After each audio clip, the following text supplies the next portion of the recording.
Resultados de exercícios anaeróbicos. Anaeróbicos eu lembro que é quando não tem o condicionamento físico, quando tem menor utilização de oxigênio. Então é aquele exercício que você levanta a carga sem respirar, assim, respirando, mas a queima de oxigênio aqui vem em segundo plano. Você está queimando glicose em primeiro plano, que você faz aquela contração, né? Então, com uma dieta apropriada, gera hipertrofia, que deixa, né, o corpinho legal até certo ponto. Hiperplasia já é um estado do número de células do órgão. Então, ela ocorre quando a população do celular começa a sintetizar DNA, permitindo assim a mitose. Então, a célula começa a multiplicar sem controle. Então, é um estado geralmente cancerígeno, um estado patológico, tá? Então, voltando, a hipertrofia não é que é patológico, mas o que eu quis dizer é que ninguém veio para ser João Grandão. O pessoal passa da conta, né? Tá? Então, a hiperplasia aqui está no aumento dentro de um sistema, de um esquema arterial de suíno, né? Só que está mostrando a placa de ateroma crescendo ali, que são gorduras, né? Mas um estado que as células se multiplicam e vão duplicando o seu DNA devido à falta de controle pelos telômeros, etc., ela não é tida como saudável, né? Geralmente caso de câncer. Então, ó, aí que eu queria chegar aqui, ó. Hiperplasia fisiológica e hormonal ainda vai, tá? Porque são fisiológicas, não são casos de doença. Então, mediante a gravidez, a mama e o útero cresce. Na puberdade, aumento do endométrio após a menstruação. Então, são hiperplasias, que é o aumento do tamanho, do número das células, tá? Então, se você tinha 1.000 células, com a hiperplasia você vai passar a ter 1.100, 1.200, 1.500, tá? E a hiperplasia hormonal, capacidade funcional de um tecido quando é necessário. Ocorre um aumento na capacidade funcional quando é necessário. Proliferação do epitélio glandular da mama feminina na puberdade durante a gravidez. Então, essa parte epitelial das glândulas cresce também para se adaptar durante a puberdade ou a gravidez. Senão, teoricamente, rasgaria a pele, né? Hiperplasia compensatória. Aqui já começa os casos que não são tão saudáveis, né? Aqui, aquele caso do fígado, regeneração, aumento de massa tecidual após dano ou ressecação parcial. Aí, a parte parenquimatosa volta a fazer função de fígado, desde que sobre 1/3 dele, né?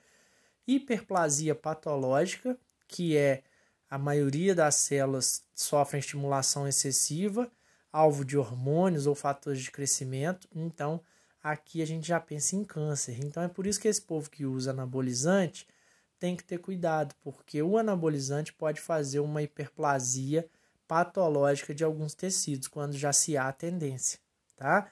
Hiperplasia do endométrio já não é tão positiva, ela causa sangramentos anormais, desequilíbrio entre a relação normal do estrogênio e a progesterona, entre outros hormônios sexuais, pode causar endometriose. Crescimento das cavidades adjacentes ao útero, né, que seria a endometriose. Hiperplasia gengival, que também não é boa, toda causada, né, toda pré-existência de inflamação gengival predispõe a uma hiperplasia que tem que ser olhada, porque um câncer de gengiva, de boca, pode ocorrer.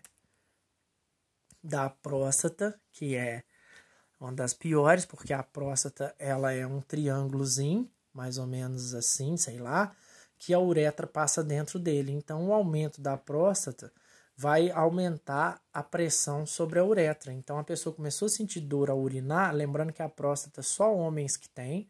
Então, a pessoa começa a ter hiperplasia prostática benigna, né? É confundida com neoplasia, mas tem que olhar para ver se não vai virar um câncer. Porque se a próstata crescer de tamanho, ela ainda vai ter uma solução, mas ela pode passar para o estado cancerígeno, canceroso. Tá? Esse seria o exame maldito, que o médico vem com o dedo e passa o dedo na parede anterior do ânus. Se essa parede aqui tiver áspera, é sinal que a próstata aqui está crescida. Então, olhem para você ver, ó, a uretra passa dentro da próstata. Ó. Então, se ela crescer, ela espreme e a pessoa vai sentir dor ao urinar. E aqui vai deixar de ser liso. Então, o médico faz esse maldito desse exame. Graças a Deus ainda faltam uns 16 anos para eu fazer esse trem. Quando chegar a minha época vai ser no laser, né? Mas é um exame muito fidedigno, tá? Infelizmente, ele é muito prático. Ajuda na detecção precoce de uma hiperplasia prostática para não deixar virar câncer. Metaplasia. Alteração, aí tem a diferença. Eu já estou quase acabando. Metaplasia, alteração reversível, quando uma célula epitelial ou mesenquimal é substituída por outro tipo. Então, é aquela história. Você tem uma célula, né, que sofre um estresse. Então, o organismo põe outra que não vai sofrer o estresse, que vai dar conta. A mesma coisa o pessoal que fuma. Então, você tem um tecido ciliar, né, na garganta. O cigarro mata esses cílios. Eu já falei isso com vocês.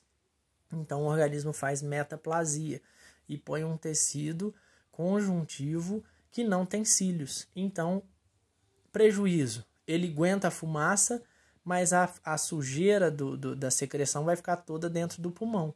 Quando a pessoa para de fumar, ela volta a tossir, ela acha que está piorando.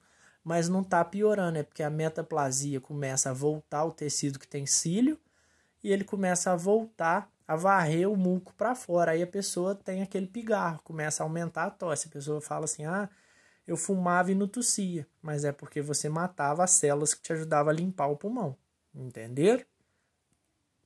Então, ó, uma forma comum de metaplasia, o epitélio pseudoestratificado colunar ciliar do trato respiratório, submetido cronicamente à irritação pela fumaça do cigarro, passa a ser estratificado pavimentoso, ou seja, não tem cílios.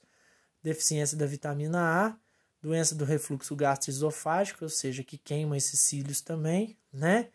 Litíases, que são degenerações desses cílios, dessas células, entre outros fatores, também leva a metaplasia, podendo ser caracterizado como câncer. Se o agente continuar, pode passar para displasia, que aí seria o câncer, tá? Embora a metaplasia leve ao surgimento do epitélio mais apto ao ambiente hostil, geralmente se dá à custa de perdas. No caso do trato respiratório, o epitélio substituto metaplásico não faz a secreção de muco e ele não tem a ação ciliar, ok? Então, a metaplasia representa geralmente uma mudança indesejada. Ninguém quer ter calo na mão, né? A sensibilidade dos calos é pior, né? O estímulo hostil que gerou a metaplasia, se persistir, pode induzir a um câncer, a uma neoplasia, tá? Esôfago de Barré, né? Que vai ficar queimando lá a sua parte gástrica ali inicial, e o adenocarcinoma. Então vamos aqui para... São outros exemplos, ó. Conjuntivo, formação de cartilagem, tecido adiposo ou osso, tecidos mesenquimais, em tecidos originalmente não possuem esses elementos. Então são as trocas que eles fazem. E aí eu finalizo falando da displasia, que é caracterizada pelo crescimento desorganizado de um tecido específico. Resulta em células que variam de tamanho, forma e aspecto. Ou seja, é uma troca desordenada. É como se fosse a metaplasia, porém numa fase mais evoluída, que fortemente vai ser implicada como precursora do câncer.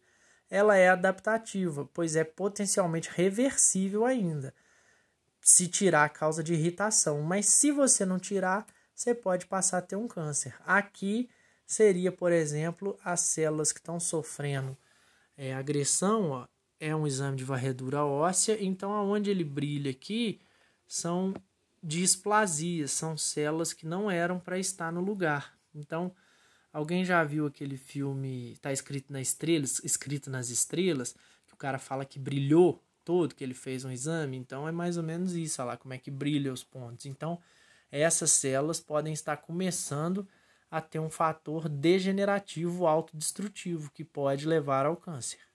Ok? Então eu vou parar em acúmulos intracelulares, porque ela 22 minutos já, senão ninguém vai ter paciência. Vou soltar os exercícios Espero que vocês aproveitem a aula aí e vai conversando comigo que eu tiro dúvida, tá, moçada?